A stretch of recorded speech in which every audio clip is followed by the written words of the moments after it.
कैसे किसी के लिए ये नया वर्ष खुशियां तो किसी के लिए मातम बन गया।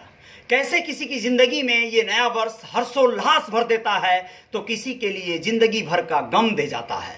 आप लोगों को बताना है आज कुछ एक ऐसी घटनाओं को जो इसी तरह से दिल को तोड़ के रख देने वाली घटनाएं हैं, लेकिन इसमें दोष किसका है असल आप लोग तय कीजिएगा। नमस्ते, मैं हूं Ajay Sahni, star real reporter news के अपने पेज पे पुनः एक बार जय जयकार करने हेतु आप लोगों के बीच हूं दोस्तों। और आप लोगों को बताने जा रहा हूं राजस्थान के जयपुर में एक ऐसी घटना जो बिल्कुल नहीं होनी चाहिए थी, लेकिन वो घटना हुई क्यों होगी आप लोग उसका अंदाजा लगाइएगा। ड्यूटी पर एक पुलिस वाला अपना ड्यूटी निभा रहा है। संजय यादव उसका नाम है, कांस्टेबल है, वर्दी में है, पुलिस का सिपाही है।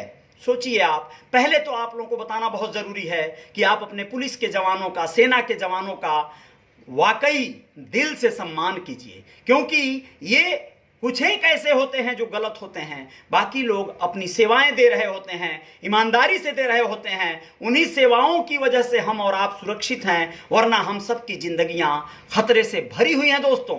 आप लोग बताएं, संजय जब ड्यूटी निभा रहे थे उसी समय रात को न जाने कब कौन सा एक वाहन उन्हें रौंद कर चला गया। वह बुरी तरह से क्षतिग्रस्त हो गए और मर गए। जांच चल रही है, हो सकता है पता चले कौन सा वाहन था, क्या था, लेकिन ड्यूटी पर इस कांस्टेबल को मार डालने की कवायद करने वाला वाहन क्या कहीं ऐसा तो नहीं कि वो नए साल का जश्न मनाने वाला कोई ऐसा हरफनमौला रहा हो जो शराब के नशे में टुल्ल होकर जा रहा हो और गाड़ी चढ़ा दिया हो जानबूझकर पुलिस वाले पर। खैर जो भी हो, आप लोगों को बताना जरूरी है, जयपुर में ट्रैफिक पुलिस के एक कांस्टेबल को सीकर रोड पर अज्ञात वाहन ने कुचल दिया। हादसा शनिवार तड़के 4:30 बजे का है दोस्तों। 4:50 भोर में हुआ है। ये हरमाड़ा इलाके में बनी चेक पोस्ट पर हुआ। मृतक कांस्टेबल का नाम संजय यादव है, 35 साल का था ये। वह मूल रूप से झुंझुनू के रहने वाले थे। 2006 बैच में राजस्थान पुलिस में भर्ती होने के बाद फिलहाल जयपुर ट्रैफिक पुलिस की चालान शाखा में तैनात थे। अब आप लोगों को बताएं कि 31 दिसंबर को न्यू ईयर जश्न पर तेज रफ्तार वाहन चालक हुड़दंग मचाने वाले चालकों के खिलाफ कार्रवाई के लिए ट्रैफिक पुलिस कर्मियों को रात में नाकाबंदी में लगाया गया था। इसमें कांस्टेबल संजय यादव की सीकर रोड पर हरमाड़ा थाने के पास रात्रि नाकाबंदी में तैनाती थी। वह शनिवार सुबह वाहनों की चेक इन कर रहे थे, तभी तेज रफ्तार गाड़ी ने संजय को टक्कर मारी और कुचलते हुए निकल गई। हादसे में गंभीर घायल संजय को अस्पताल पहुंचाया गया, लेकिन उन्हें बचाया नहीं जा सका है। जानकारी ये मिली कि नए साल पर रात 12 बजे के बाद संजय ने अपने कुछ नजदीकी साथी पुलिसकर्मियों को नए साल की बधाई देते हुए शुभकामनाओं का संदेश भी भेजा था। यह साल अच्छा बीतने की बात लिखी थी, लेकिन कुछ घंटे बाद ही उनके खुद के साथ दर्दनाक हादसा हो गया। उनकी जिंदगी खत्म हो गई। फिलहाल शव को कांवटिया अस्पताल में पोस्टमार्टम के लिए रखवाया गया है। परिजनों को भी सूचना दे दी गई है। थाना पश्चिम केस की जांच कर रहा है। अब आप लोग सोचिए कि ये जो हादसा हुआ है इसमें क्या कहेंगे आप। हो सकता है वह संजय जो यादव कांस्टेबल रहा, वह किसी वाहन को रोकने का प्रयास किया हो, वाहन न रुका हो और वह जो है सीधे सीधे उसके ऊपर चढ़ा दिया हो। लेकिन ये तो बिल्कुल होना नहीं चाहिए था, क्योंकि ये होना मतलब आप सीधे सीधे गलत जो है कार्य कर दिए, आपने बहुत बड़ा कांड कर दिया। तो दोस्तों आप लोगों को बताएं कि आप लोगों को वैष्णो देवी हादसे की भी एक खबर बता देते हैं जो इसी के संगत है। कहीं ना कहीं आप लोगों को जरूरी है जानना कि क्या हुआ था। जम्मू कश्मीर स्थित माता वैष्णो देवी भवन में शनिवार रात करीब 2:30 बजे भगदड़ मच गई थी। लोग एक दूसरे को रौंदते हुए दौड़ने लगे थे। इस हादसे में 12 लोगों की मौत हो गई, 20 से ज्यादा लोग घायल हो गए। मृतकों में हरियाणा, उत्तर प्रदेश, दिल्ली और जम्मू कश्मीर के 8 लोगों की पहचान हो गई है। हादसे के कारणों की जांच के लिए केंद्र और राज्य सरकार आदेश दिए हुए हैं। इसी बीच हादसे को सबसे नजदीक से देखने वाले हिमांशु अग्रवाल ने बताया कि वो हरियाणा में पानीपत के खैल बाजार का रहने वाला है। वह अपने दोस्त राघव, हिमांशु शर्मा, जतिन और भारत के साथ 2 दिन पहले वैष्णो देवी दर्शन करने के लिए गया हुआ था। वह दर्शन करके लौट रहे थे। रात करीब 2:30 से पौने 3 बजे का समय होगा।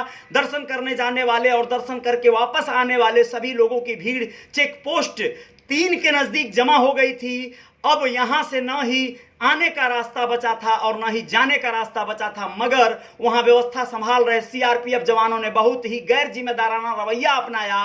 भीड़ को थोड़ा थोड़ा आगे पीछे करने के बजाय उन्होंने डंडों से लोगों को डराना धमकाना शुरू कर दिया था।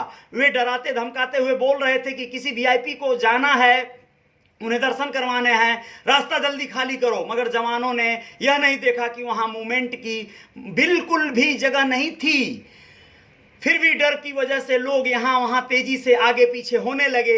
हम भी उसी लाइन में थे जहाँ से लोगों की सबसे पहले मूवमेंट हुई। आपको बताएं, मेरे आगे ही एक व्यक्ति नीचे गिर गया, जिसे उठाने का प्रयास करने वाले दूसरे व्यक्ति को पीछे से धक्का लगा और वह भी नीचे गिर गया।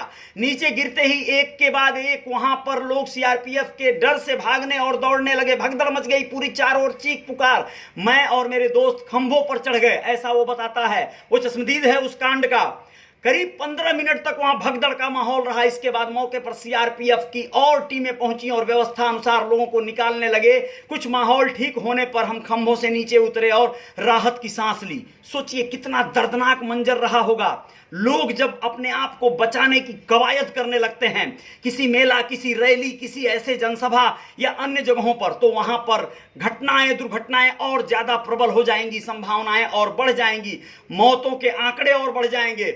लेकिन इसके बावजूद लोग जो है कई बार पेशेंस से काम नहीं ले पाते और वह लोग बहुत ज्यादा बुरा और फंस जाते हैं। आपको बताएं कि ये सारी चीजें हैं। अभी कोरोना ओमिक्रॉन की तमाम दहशत से लोग डरे हुए हैं। नए साल का आगमन हुआ है, लेकिन इस नए साल के आगमन के साथ ही बहुत सारे डर और खौफ भी साथ में आ गए हैं। लेकिन आप सब लोग इससे बस निश्चिंत रहें और बहुत ज़्यादा जो है कहीं ना कहीं अपने आप को पॉजिटिव रखें, सकारात्मक रखें, वरना जीवन और जटिल हो जाएगा दोस्तों, और कठिन हो जाएगा। तो आप लोगों को अपने जीवन को सुचारू बनाना है, सही बनाना है, वरना जीवन में तकलीफें बढ़ेंगी। तो बहुत बहुत शुक्रिया, बहुत बहुत धन्यवाद आपको। और सभी लोग अपना ख्याल रखिएगा। कोई भी इस तरह की खबरों को, जैसे जो भी सुने आप, उससे आहत ना हो, उससे सकारात्मक जो संदेश है वो लें, बाकी चीज़ों को छोड़ दें, जाने दें। बहुत बहुत शुक्रिया सभी लोग, दोस्तों को बहुत बहुत धन्यवाद। आप सभी का आभार, सभी का अभिनंदन। और कुछ और खबरों के साथ आएंगे। जय जयकार तो जारी रहेगी। आप लोग अपना ख्याल रखिएगा। धन्यवाद, शुक्रिया।